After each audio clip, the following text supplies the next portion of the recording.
বাংলার মানুষের ভোটাধিকার রক্ষা করতে রাজ্য জুড়ে চলছে বাংলার ভোট রক্ষা শিবির। আমার দেশ আমার ভোট। এসআইআর নিয়ে আতঙ্কিত হবেন না। আপনার নথিপত্র সংক্রান্ত সমস্ত রকম সহায়তায় প্রস্তুত রয়েছেন আমাদের কর্মীরা। কার্যত এমনটাই বলে এলাকার মানুষকে আশ্বস্ত করলেন কলকাতার 10 নম্বর ওয়ার্ডের পৌরপিতা সুব্রত ব্যানার্জি। রাজ্য জুড়ে বসেছে বাংলার ভোট রক্ষা শিবির। রবিবার কলকাতার 10 নম্বর ওয়ার্ডে তৃণমূল কংগ্রেসের পক্ষ থেকে বাংলায় ভোট রক্ষা শিবির অনুষ্ঠিত হলো। এই শিবির থেকে প্রত্যেকটা মানুষকে এসআইআর নিয়ে বিভ্রান্ত হতে বারণ করেন স্থানীয় পৌরপিতা সুব্রত ব্যানার্জি। তিনি সংবাদ মাধ্যমে জানান, যাতে কোনো রকম কোনো বিভ্রান্তি সৃষ্টি না হয়, তার জন্যই এই ক্যাম্প। উক্ত ক্যাম্পে সকাল থেকেই উপস্থিত ছিলেন পৌরপিতা সুব্রত ব্যানার্জি ও তৃণমূল কংগ্রেসের কর্মী ও বিশিষ্ট ব্যক্তিবর্গ। সাধারণ মানুষের বিভিন্ন ধরনের সমস্যা ফর্ম পূরণ সহ সমস্ত সমাধানে এগিয়ে আসেন পৌরপিতা সুব্রত ব্যানার্জি। কি বলবো, সাধারণ মানুষ হ্যারাস হচ্ছে। আপনি দেখতে পাচ্ছেন ছুটির দিন সবাই এখানে এসে খুঁজছে, হ্যারাস হচ্ছে। 2002-এ এসআইআর হয়েছিল, কিন্তু আমরা বুঝতে পারছি এটা এসআইআর এর পেছনে এনআরসি হচ্ছে। কারণ এখানে যা দেওয়া আছে, সাধারণ অনেক মানুষ, ধরুন আমার ওয়াইফ বিয়ে হয়ে এসছে, তার বাবা মা সবাই মারা গেছে। যারা বাবা মা ছিল তারা 95 সালের আগে এপিক কার্ড হয়নি, আগেই তাদের হয়নি, মারা গেছে। এবার সে কী করবে?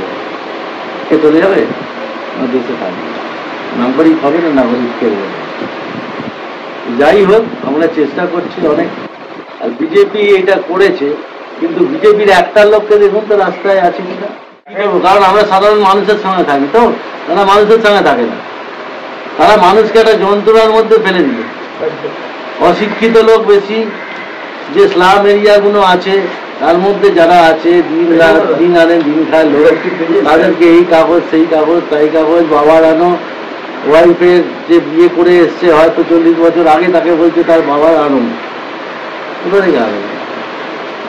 এই অত্যাচার হচ্ছে সাধারণ মানুষের উপর। মানুষ বুঝবে 2026-এ আমার তো মনে হয় প্রভাব পেলে মানুষ বিরক্ত হয়ে যাচ্ছে। হবে না? আপনাকে যদি আমি একটা প্যানিকের মধ্যে ফেলে দিই, তাহলে কি হবে? সাধারণ মানুষ তো প্যানিকের মধ্যেই আছে। আমি আমার বাবার নাম দিতে পারি, আমার হয়তো 2002-এ ভোট আছে, আমার ওয়াইফের 2002-এ ভোট হচ্ছে না। সে কিন্তু আমাকে দেখিয়ে, আমার রিলেশন দেখিয়ে ভোটের নাম তুলতে পারে না, সে বাবার রিলেশন তাকে আনতে হবে। সেক্ষেত্রে অনেকেই না, প্রবাসী বাঙালি অনেক আছে। ধরুন কেউ ইউপি থেকে, ইউপিতে প্রবাসী বাঙালি থাকে, সে যেখানে কলকাতায় বিয়ে করে, সবাই চায় বাঙালির সঙ্গে বাঙালি বিয়ে দিতে, হয়ে আছে, এবারে বাংলার লোককে বিয়ে করেছে। এবারে সে কোথা থেকে কাগজটা আনবে? আতঙ্কর কোনো কথা নেই, আমরা তাই জন্য আছি।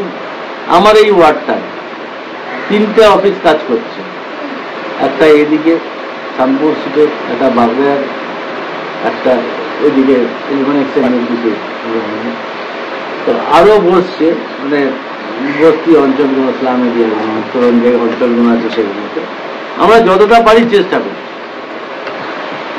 কিন্তু এই বিজেপি একটা মানে সমুদ্রের মধ্যে ঠেলে ফেলে দিয়ে আর তারা রাস্তায় নেই। মাঝে মাঝে কে ডায়লগ দিচ্ছে, কি ডায়লগ দিচ্ছে জানি না, আর তাদের পাওয়া যাচ্ছে না। আমাদের কাজকর্ম ছেড়ে দেখুন সব কাজ করে না, দুটো কাজ করে। কিন্তু বিজেপি রাখো, বলো লোককে, কিছু বলো, কিছুই বলার নেই। কি হবে, কোনটা কি হবে, নানা রকম প্রশ্ন আছে, আমাদেরও প্রশ্ন আছে। আমাদের যা বলছে আমরা বারবার জিজ্ঞেস করছি, যেটা বলছে সেটা শুনছি, চেষ্টা করছি মানুষের যাতে ভোটাধিকার থাকে, এটাই আমাদের চেষ্টা। মানুষের পাশে রয়েছি, মানুষের পাশে থাকবে। আমি এখানে এসেছি এই পার্টি অফিসে, শ্যামপুকুর পার্টি অফিস। আমার এসআইআর 2002 সালের লিস্টে নাম আছে কিনা জানার জন্য। কিন্তু এই যে জিনিসটা হচ্ছে, এরা খুবই সহযোগিতা করছেন। টিএমসি প্রত্যেকটা লোকেরা এখানে সবসময় দিন রাত্রি খাটছেন, এদের কোনো সময়ের কিচ্ছু নেই। কিন্তু বিজেপি যেটা করলো, বিজেপি তো কোনো লোক দেখা যাচ্ছে না, কোনো লোকের কাছ থেকে সাপোর্ট পাচ্ছি না আমরা, তাহলে ওরা কেন করতে যাচ্ছে? আর এতে কী হবে? টিএমসি হচ্ছে এবং সাধারণ মানুষ প্রচুর প্রবলেম হচ্ছে তাদেরকে। কিন্তু একটা কথা বলে দিই, যতই এরা করুক না কেন, টিএমসি ছিল আর থাকবে।